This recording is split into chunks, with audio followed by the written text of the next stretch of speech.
hello, Drunkduckers. This is Ozone Ocean, and I am speaking to you on the Quackcast, and with me is Baines and Tanserine. Hey, guys. Hello.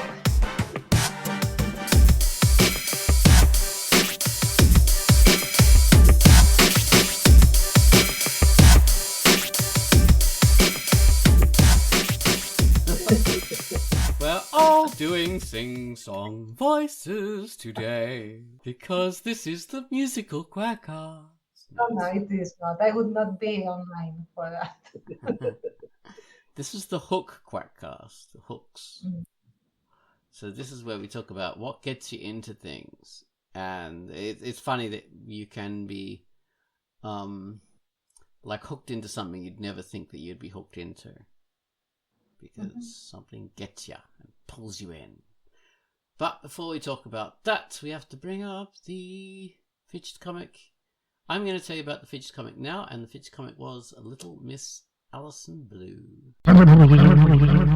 Hello, I'm Ozone Ocean, and my feature for the week was Little Miss Alison Blue. The skies are grey and hold great danger.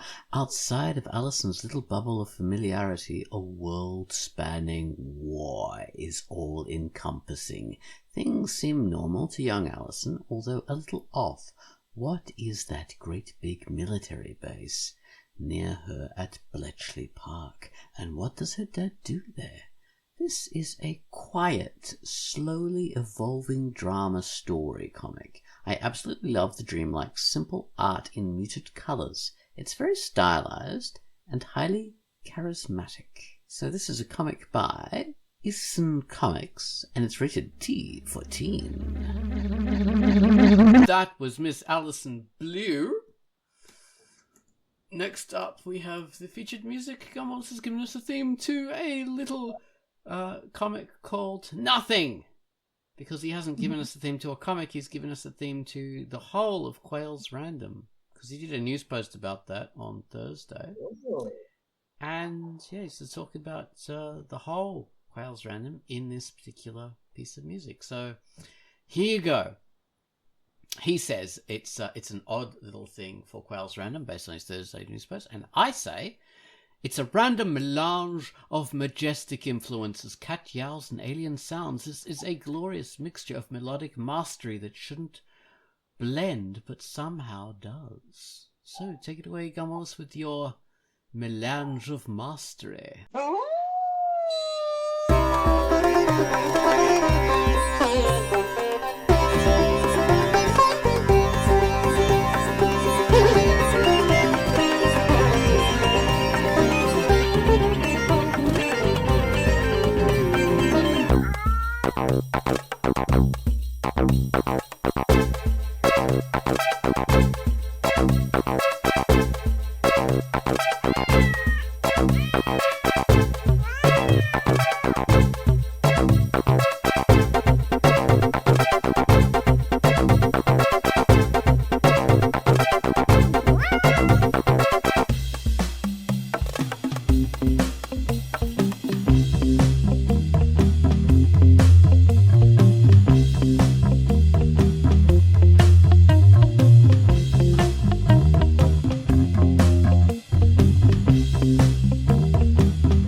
That was Gummels with his masterful, majestic melange. I hope you enjoyed that, and it will inspire you to take a look at Quails Random, or at least read his Thursday news post, which is very, very popular, as always, as all his writing is, and should be, because he's a masterful writer, and he wrote our play, which is you've got to really be part of, our new play. Right, well, let's get on with the topic, guys.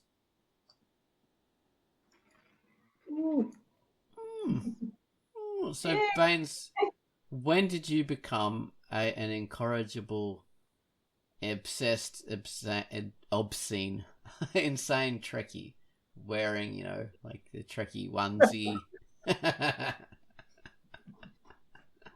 You got your own, replica tricorder with you right now? Yeah. Always. Beep, beep, beep, beep, beep. So, do we call you like Lieutenant Baines, or what's your rank?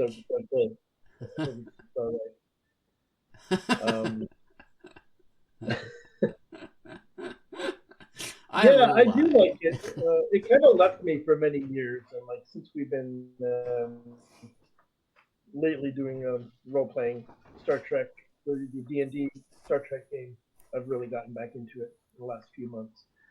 Plus, I was already kind of getting back into it, just to rewatching some old stuff and watching some of the new stuff. I said on Patreon that Star Trek was always in my bones. It was always on every Saturday. I saw the original series a lot. I didn't really know it well. Wasn't super into it. And even in high school, when I had Trekkie friends, I saw a little bit of it in the movies and stuff. Never hugely into it. It was, and even Next Gen, I had friends into it. I wasn't really into it until later. And I think the hook for me was Patrick Stewart's acting, probably. It really pulled me in. And it's some great stories, but like watching him and that character, like really, a couple episodes, like Best of Both Worlds, the famous Borg one, and then there's one where he's taken back in time so he can change his own history, and then just other sort of more normal episodes, if you will, because his acting was so real and so rich, and I became like a super fan of that show. I had to get the whole series and everything. DS9 came along, and I wasn't hugely into it. It was so different, and I was so attached to Picard. And then years later, I think it was on reruns every day, so I caught it like after work one day or something, and I think it was an Odo episode where he's doing some kind of investigation, and he's like stalking around the space station at night. You don't see anyone else really for most of the episode. It's just him like trying to solve this mystery, and I thought that was so cool. So that was kind of what drew me in. And then they were playing reruns of DS9 and Voyager every day, so I got to sort of immerse into both shows kind of daily, and you just get into, it's like you're hooked in by the vibe of the whole thing, and especially DS9, but also Voyager.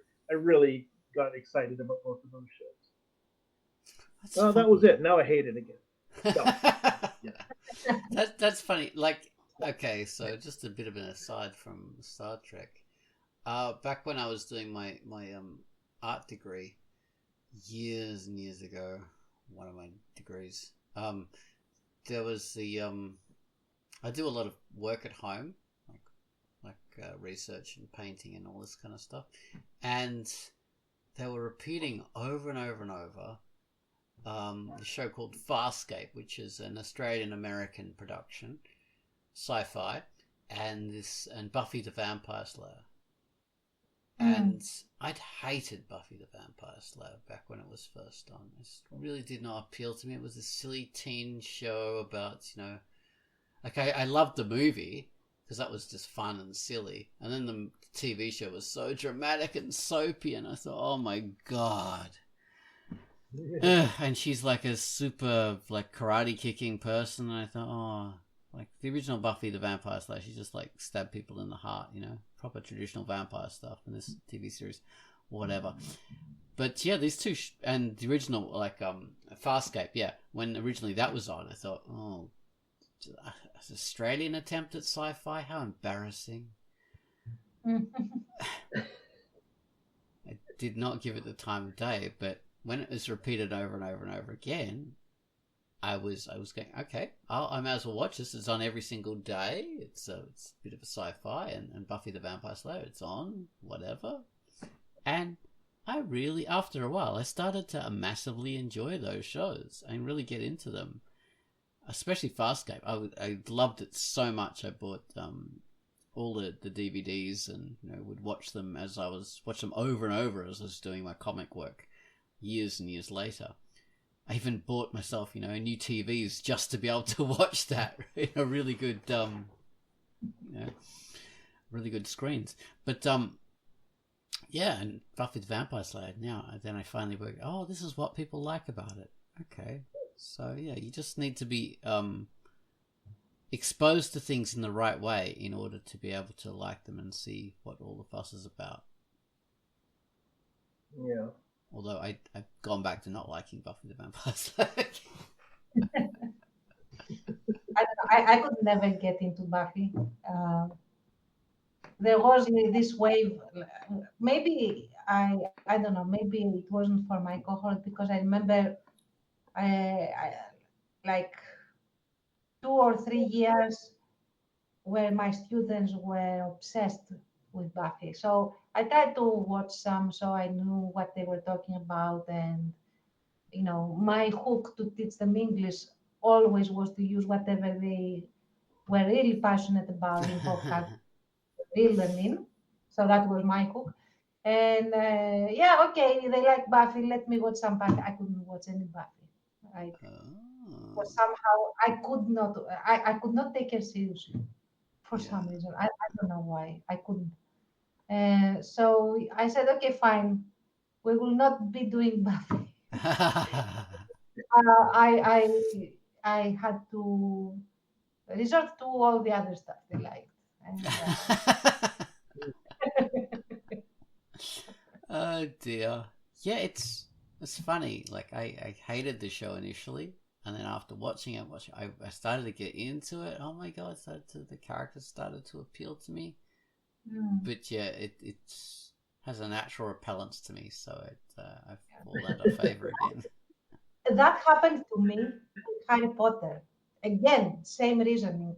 Everyone was like raving about Harry Potter in my classes. So I said, okay, fine, I'll learn enough so that I can use it in my, sentence conversion grammar, stuff. And at first I couldn't get into it, but then the first movie came out, and I said, okay, fine, I don't need to watch the book. I will just watch the movie, and I know enough about it, and that will be okay. And and that was like, okay, so that well, I can work with this. This has a merit. This has some premise. And then I got to see the second movie as well, because it didn't.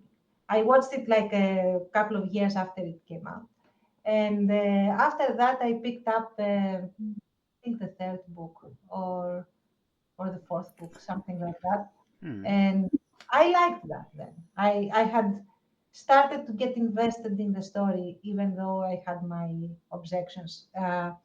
And I remember by the time book 5 rolled out, I was very much into it. I really liked it. I had even written like some fan fiction that I gave to my students for reading comprehension.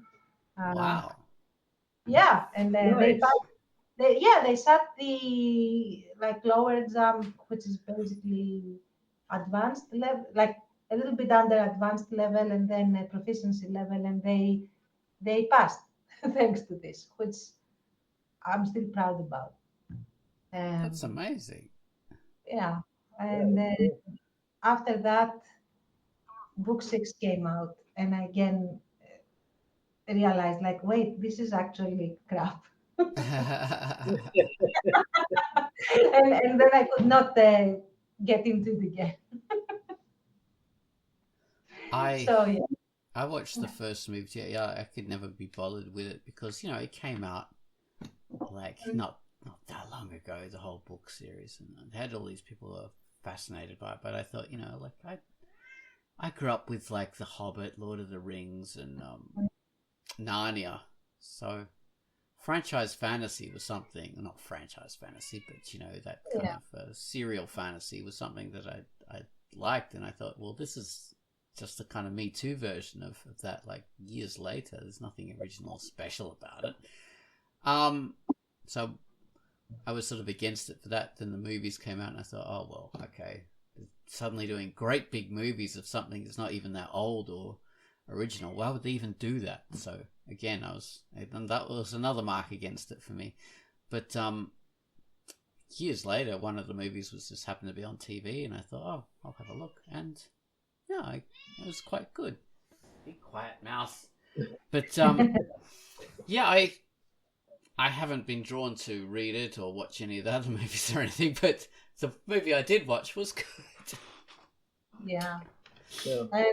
I am sort of like I don't like it anymore, and I cannot read it. Like I cannot read the Rowling prose, and that was before she fell out of grace with the Oh, the whole the trans thing. And before she became this weirdo far right icon. I couldn't read turf her. and all this stuff. Yeah. But I still have a bit of a fondness for it because if it was not for Harry Potter, my novel trilogy, The Art of Whaling, would not exist like this. Because I remember I was so disappointed when I realized Harry Potter existed because I had just finished the first draft of a book I was writing about a magic school, complete with a headmaster that was dressed in all black and was really like looking like very closed off and angry and looking. I was like, Yeah. oh, how could this be happening? And I remember like I was so angry, and as usual, I tossed my manuscript in the. In the I still have one copy because my mom kept it, and I discovered it like recently, and I'm keeping that. I'm not burning it. Very Um, lucky. but I said, okay, after I had like a whole grieving process of 2 years of like, I'm never writing fantasy again, that sort of thing. I said, you know what? No, I'm going to rewrite the whole thing because my characters are different, like as personalities. So I'm going to rewrite everything and I'm going to make this entire fantasy world. It's not going to be situated in any, quasi-real area, setting. Yeah. And that's how the art of whaling came to be. And it then spiraled out of something completely bigger than I ever intended because instead of one book, it is 3 books, and I suspect it's going to be 4 books now because I'm rewriting book 3. And I'm glad for that because Yeah. it's a different thing and it wouldn't have been So you if were I didn't. influenced to change, go in Yeah. a new direction. I wanted to be completely different from Harry Potter, and I do feel that I am. There is So, no magic school, by the way. yeah. Well, it's funny that, the whole Harry Potter thing came out and people go, oh, yes, magic school. That's a Harry Potter thing. Whereas in reality, there was always like magic school is a popular trope that you can find a lot of different versions of the magic school thing that came out way before Harry Potter or even at the same time, but, Hmm. just before. So, yeah, there was nothing like specific. She didn't come up with the idea, Yeah, but because it became so popular, it becomes associated with the idea. So we think, oh yes, magic school, Harry Potter. yeah, exactly. Chosen One, Harry Potter, whereas Chosen One's like as old as Now, anything. chosen one is like forever, but I do pride myself in that my chosen one would not be a chosen one if not having like a whole entourage of chosen ones. And then in the Oh, end, they realized that she was not the chosen one after all, someone else is. And yeah, okay. I'm really proud of that. So Well, a lot of people have done the Chosen One in interesting ways. Like, say, Ursula Le Guin had the very interesting Chosen One in oh God, what were those books about dragons and stuff? She had these amazing books. yeah, What's that? Oh, I think Earthsea. Earthsea, of course. There exactly. you go. He is a damn interesting Chosen One because he's so weird. But yeah. Anyway, hooks. Hooks. What else have you been hooked into against your will? or not against your will, but you've been hooked into against your expectation, I would say. Metal music. Oh yeah, you have been. Was Pitface a big part of that?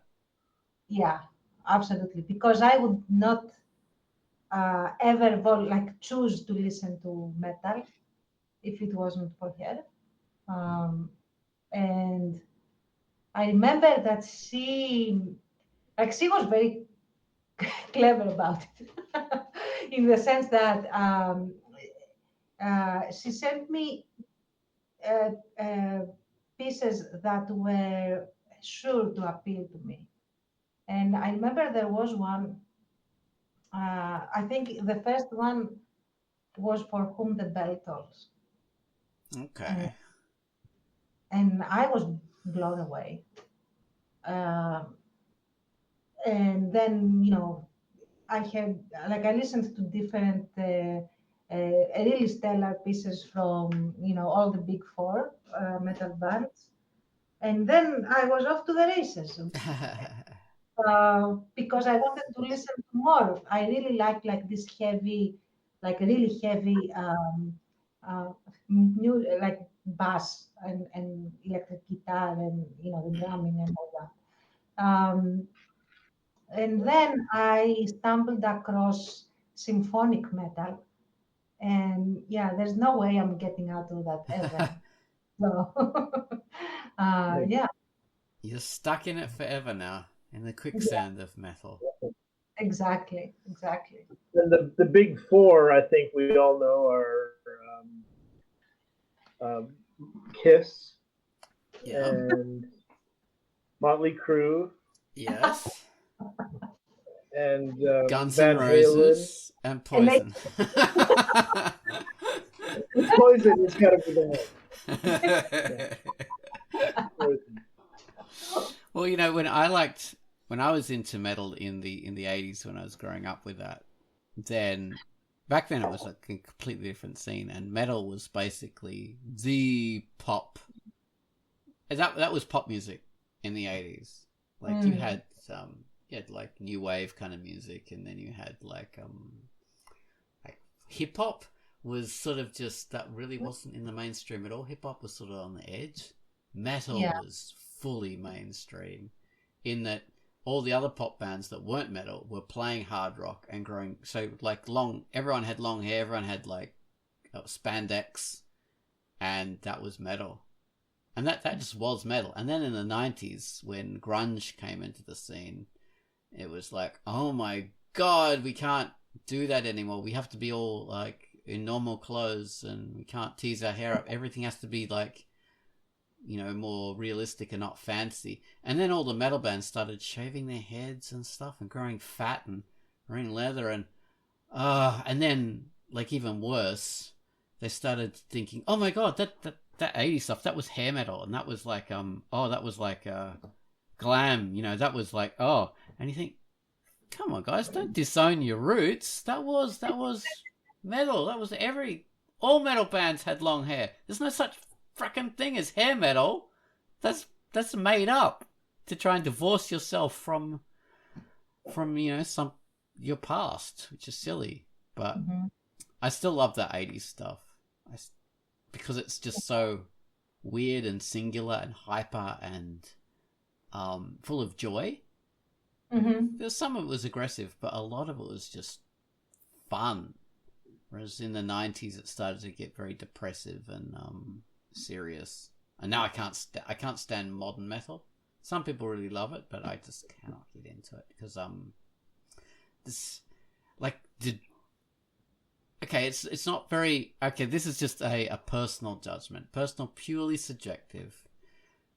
Back in the 80s, it was very much like, okay, let's just make this lyrical music. We'll sing and, we'll have all these different tones and all this kind of stuff. And the drumming is like, everything is like mixing together in this beautiful musical melange. Whereas in the modern day, it's very kind of regulated and mechanical. Okay, so drumming is like this. You think, oh my god, you're not even drumming. You're just like someone in a marching band. It's like, or a machine. And the guitars, are just, everything's very like it doesn't kind of flow, and there's no kind of rhythm to it. It's just more mechanical, and even the singing is like, oh, okay, I'm going to try and sound like a Cookie Monster in this. That's my voice, or it just doesn't appeal to me. Yeah. But that's a personal judgment, and I realize that's very different from people who love it and different things. And I don't want to criticize people's taste. It's just, this is my taste. I'm a different thing. Gustos non disputatus What's that? That was Latin. Some of the Latin I still remember from Basil. Like nobody can argue taste. It's just what you like, or what you like. Like for me, it's a case by case basis. There are some modern stuff that I really like and I really get into, and there are a lot of stuff that I generally cannot get into at all. But what my experience with metal, back when I actually was hooked into it, is that I will never reject anything before I at least listen to it a couple of times first, and then I reject it if I need.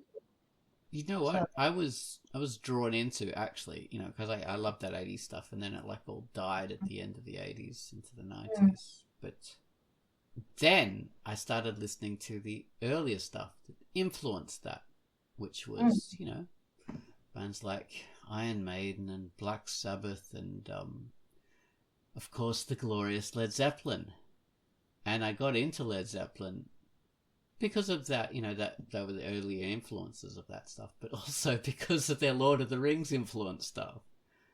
Because Led Zeppelin was like heavily influenced by Lord of the Rings in a lot of their songs, and that was my hook for Led Zeppelin. And then I started loving all of Led Zeppelin because of those fantasy influenced songs like Misty Mountain Hop and Battle Forevermore. Yeah. All that kind of stuff. That because I generally I'm not into Led Zeppelin. Like I have the records from my dad's collection because he was like this huge collector of records in the 70s and 80s. And so we have like the gamut, like the whole thing. And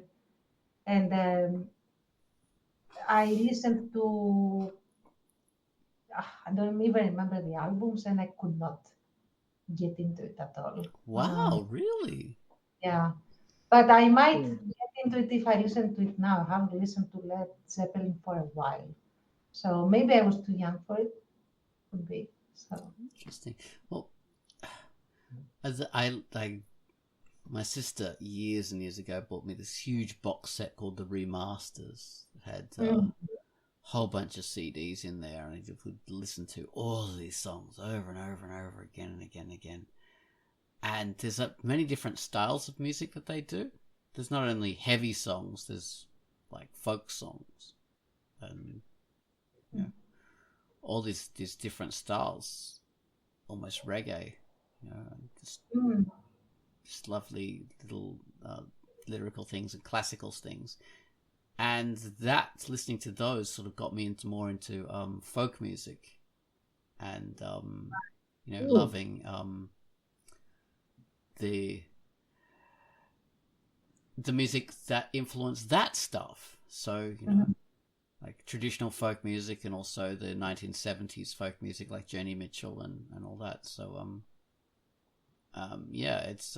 it's interesting that way. So Led Zeppelin was like a hook for other things for me.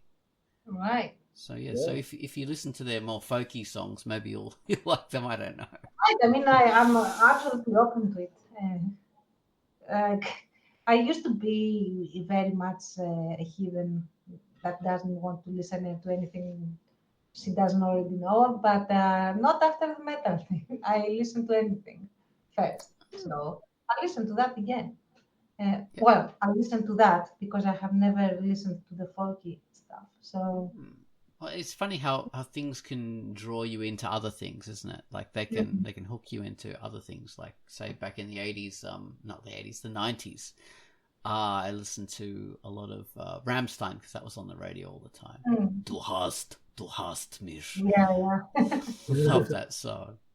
Oh my God, Cool. that was so dangerous to listen to in Greece Oh, because really? yeah, why?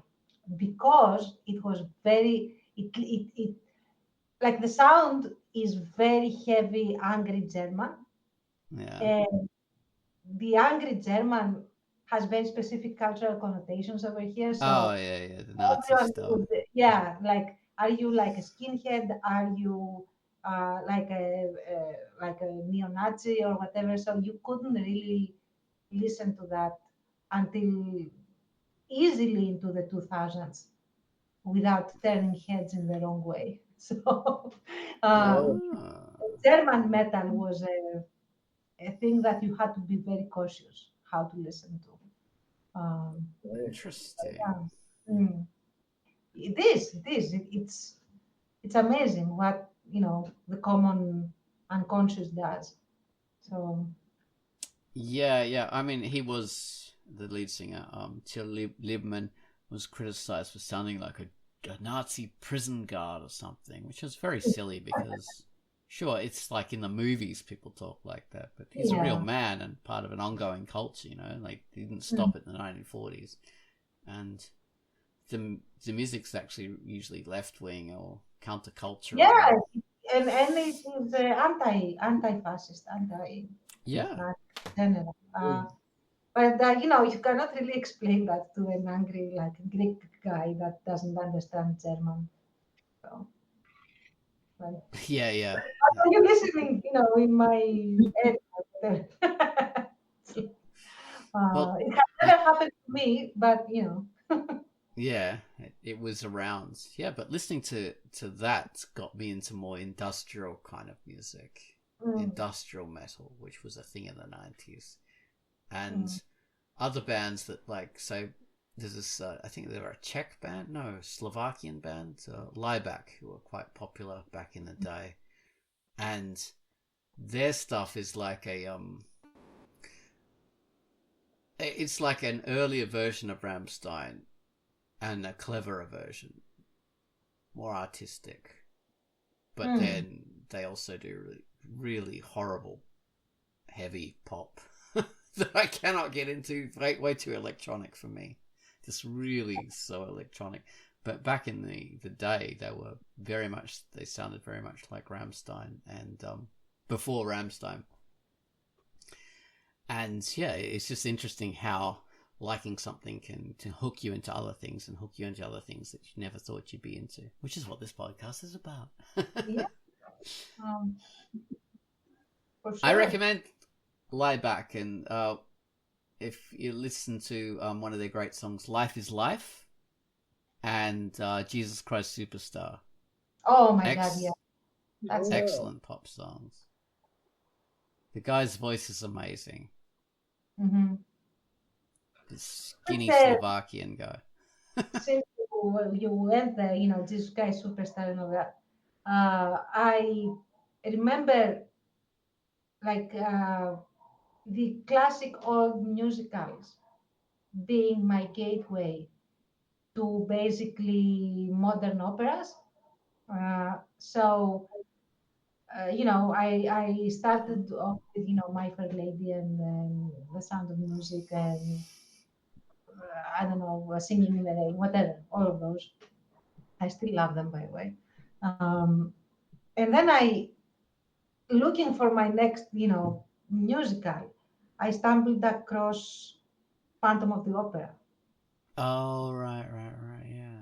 And I was like, oh, okay. okay. This is a new thing. And then I started looking for, modern operas and all of that. And in this very roundabout way, I returned back to metal with Nostradamus, which is one of my favorite albums, and I also consider it a heavy metal opera, honestly. Um, so yeah, I was looking for big thematically unified uh, you know I works. know what you mean. Yeah. Yeah, The whole album is, like one unit rather than being a whole bunch of separate songs. Everything exactly. leads into a story. Yeah, and honestly, I am Nostradamus is my favorite. Hmm. Uh, so Oh, I I don't think, know that one. oh, highly recommend. So Nostradamus is the album or the artist? Nostradamus is the album. It's the oh my goodness, why do I have a brain freeze now? It's like the most famous metal band. Oh Are my they god. like Sabaton or something? No, no, no, no. Judas Priest. Oh, okay. Judas. Yeah. Yeah, yeah, Oh, yeah. oh my goodness. Like I'm embarrassed for myself. I So was a huge Judas Priest fan for a stretch of years, but I don't know Nostradamus. I'll check that. there is there has been like I wouldn't even call it really controversy, but there are two camps. Those that really hate it because they feel that it deviates from the general sound of Judas Priest, Uh-huh. and those that absolutely love it as one of their, if not their magnus opus, one of their best. And I am in that camp, the latter one. So Nice. Yeah.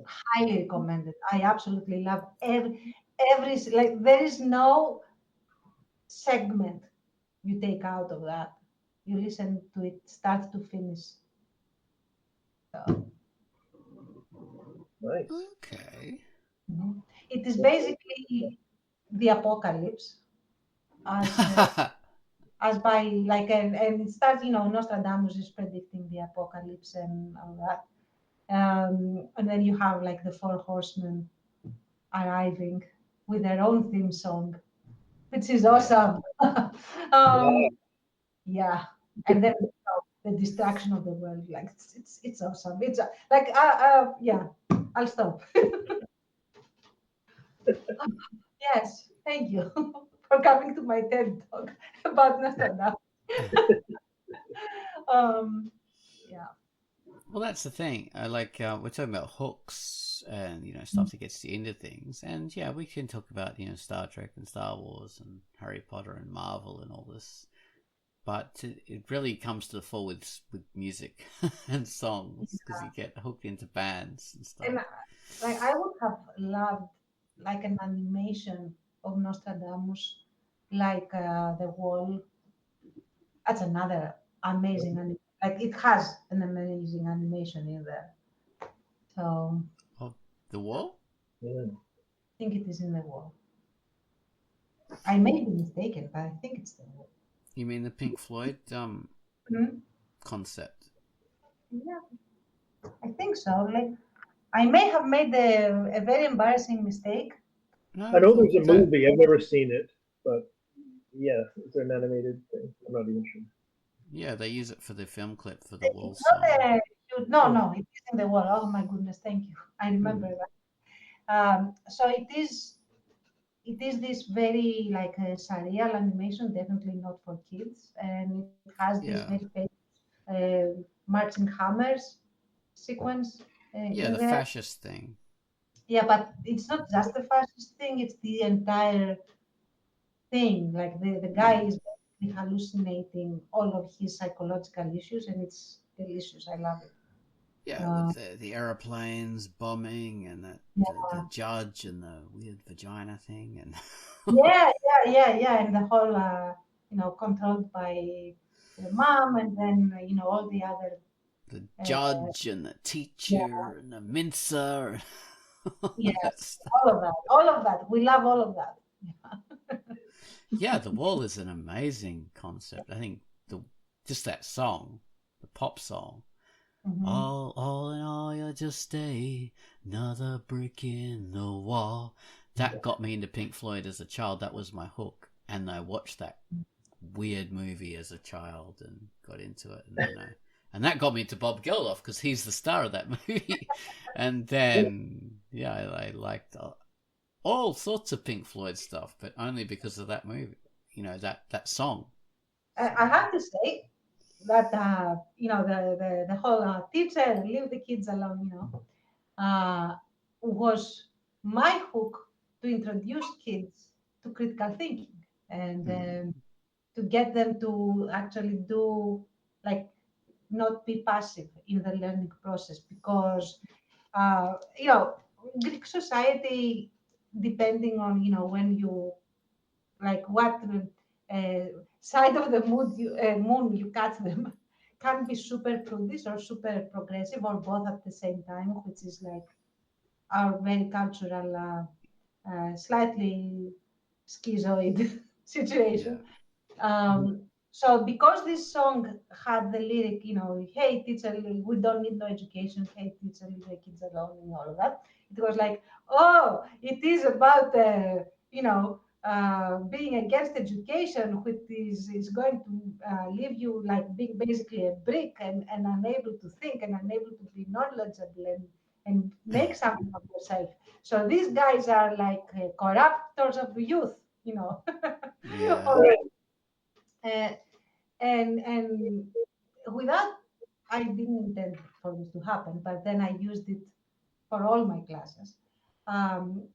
At the time I had like this boombox with tapes, and I was listening to that particular because I really liked it, and I didn't know at the time that it was, you know, it is, the corrupting thing.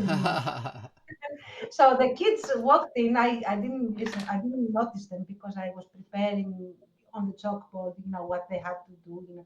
I always prepared stuff, and it's like, Miss, what are you listening to? Like, so we had this entire conversation and discussion about what the lyrics actually mean and how they have stuff. And then after a while, this became my gateway hook into this entire concept of we use critical thinking and then how to debate and how to make arguments because it was necessary for the exams as well to make arguments and stuff. So hooks for the win, all that. Oh God, I'm just listening to that music in my head now because I heard that, so I listened to it so much as a kid. So. Yeah, as well. Like it's designed to stay in your mind. So. Oh yeah, like all the other songs on that album are also pretty good. Yeah. Comfortably numb. Oh my God, but yeah, The Wall is amazing. Yeah. That's the hook. It's funny that you'll get into stuff because of the hooky pop song, but often you start to hate that and just like all the other stuff. That can be a phenomenon too. Like bands, have you found that as well? Oh yeah, probably. I mean, I would definitely be hooked into, like, this is a slightly different topic, but into music by the image. Like, I remember as a kid seeing album covers. My older cousin had some Kiss records. And you see the characters on those album covers, and it really is weird to, like, a 10 or 11-year-old boy who loves comics and sort of fantastical things and Halloween and everything. That was really, like, just seeing those pictures and borrowing his records and then listening to those constantly made me a fan of them. It was like liking them as characters more than any of the songs, really. Oh, that's the weird thing about Kiss. They have a look and you think, oh my God, they're satanic and weird, and the music is just normal pop metal. It's just, I want to rock and roll all night, party every day. It's just... It's pretty shallow, yeah. It's hard to listen to I do remember, like now that you talked about the satanic panic and all of that, they tried to import this over here. Like, oh, that music is, the sound of Satan and all of that. And some like, there is a very weird zeitgeist within the Greek Orthodox Church. So you have priests do whatever they want within, a framework. So you had a couple of right-wing weirdos going like, Satan in music and hair dye, Yeah. whatever. And they had the exact opposite effect. Like everyone was saying, okay, since the weirdo priest is saying this, we're going to check that music out.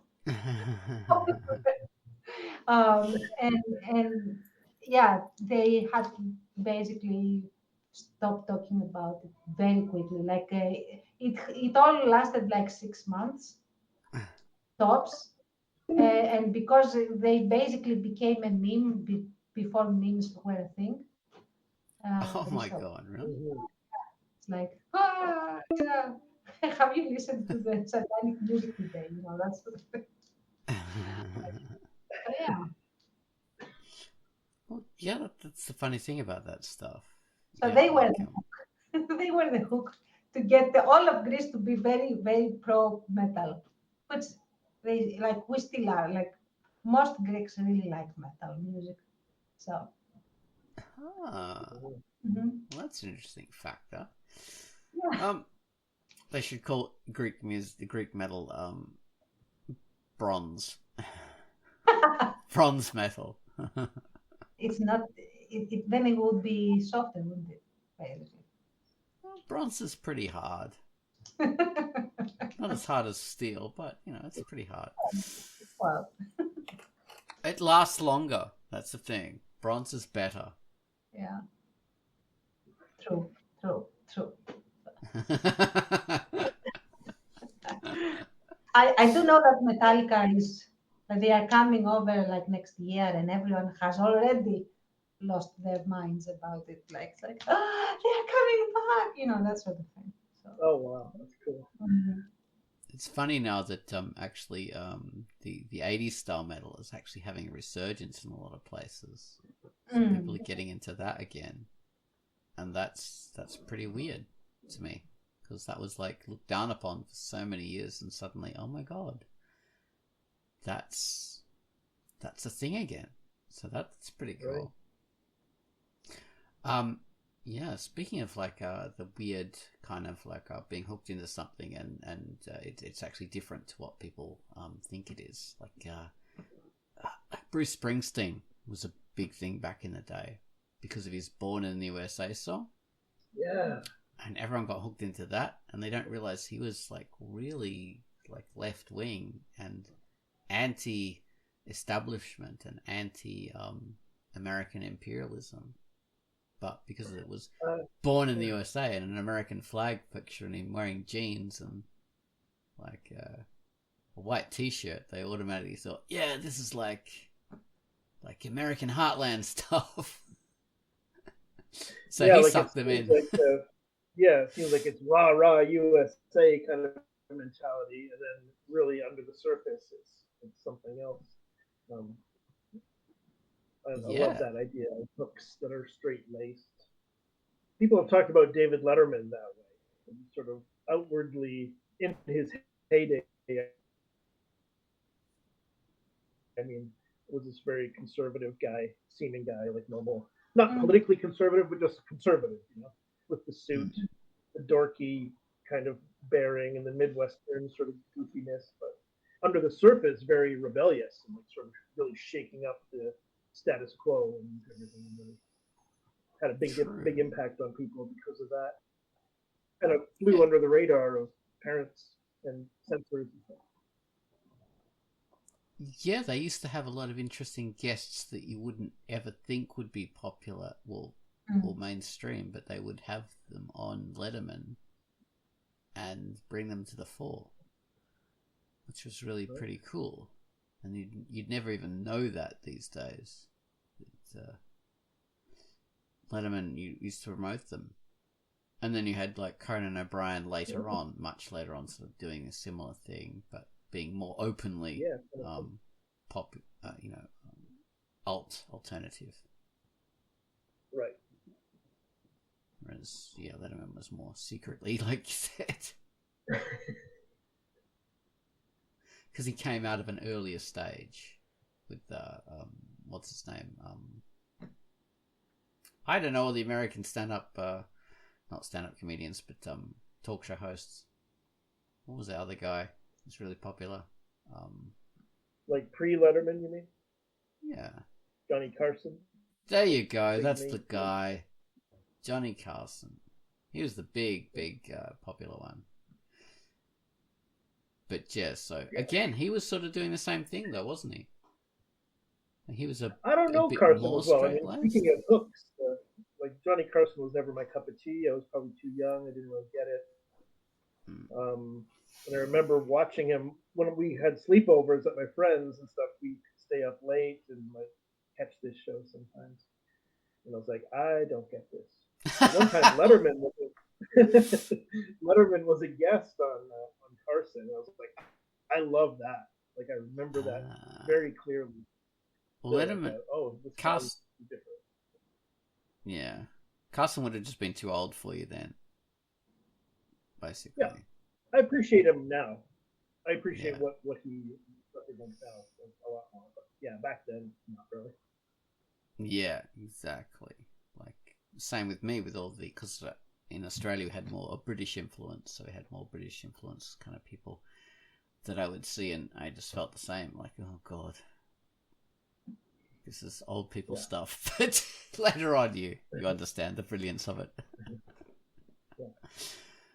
Okay, we've got 10 more minutes. Let's see what other things. Okay, so Marvel, those movies, the whole Marvel universe, that's sort of on the downward trend now, and everyone's super tired of it.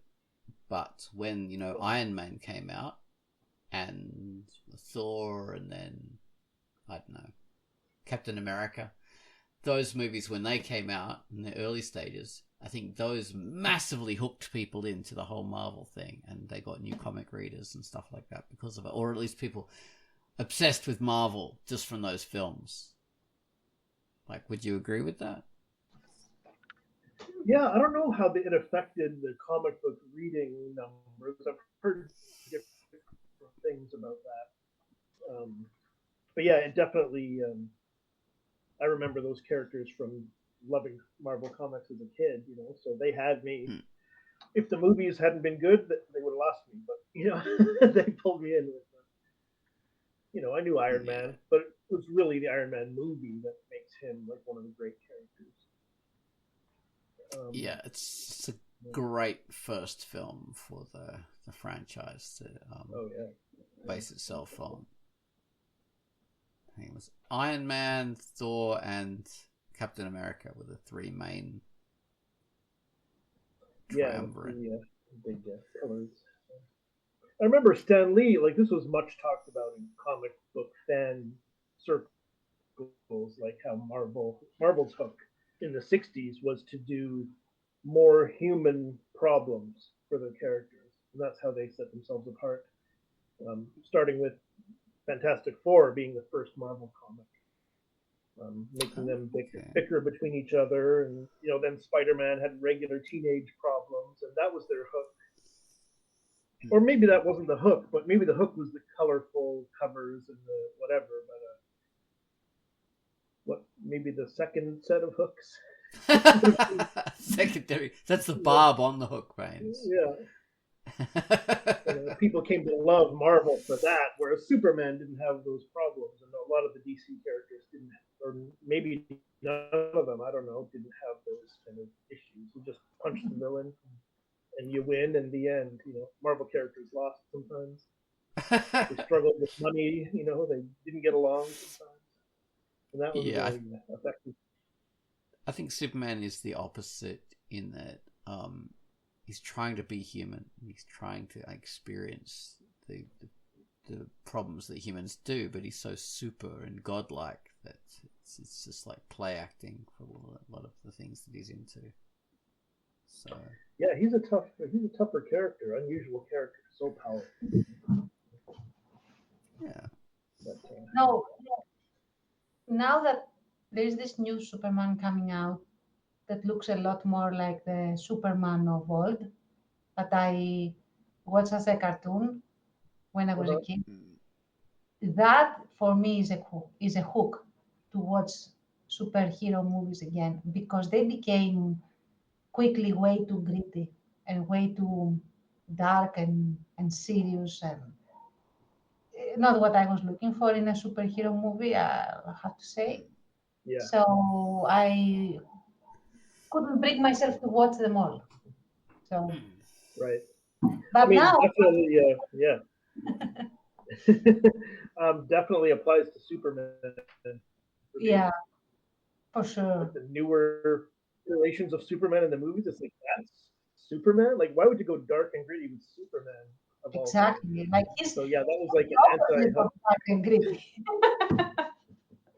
Well, the whole Marvel thing is to make the heroes traditionally superheroic with the fancy costumes, and the DC thing was to be more gritty and make them more realistic, and it didn't really work for them. Because back in the 90s, or early 2000s, I'm not sure, superhero films have always been around. Always, and sometimes they work and sometimes they don't. But in the 90s, what started to work was the gritty superhero, I think, in the late 90s. With X-Men. X-Men was really doing that. Like, they didn't have the right costumes, and they had these leather outfits and stuff. Yeah. And that really was the vanguard of that whole gritty kind of thing. I think it was also like, how do we get the grown-ups to watch it with impunity? Like they are not watching kid stuff; they are watching serious stuff. For How do we translate this this craziness of these comics into something that's live action and real? Well, we have to get rid of the silly costumes for a start. But then things turned around again, and it was like, okay, we really actually love the silly costumes. So give us that. Okay, so before X-Men, like there was Batman. That was the big thing with Michael Keaton.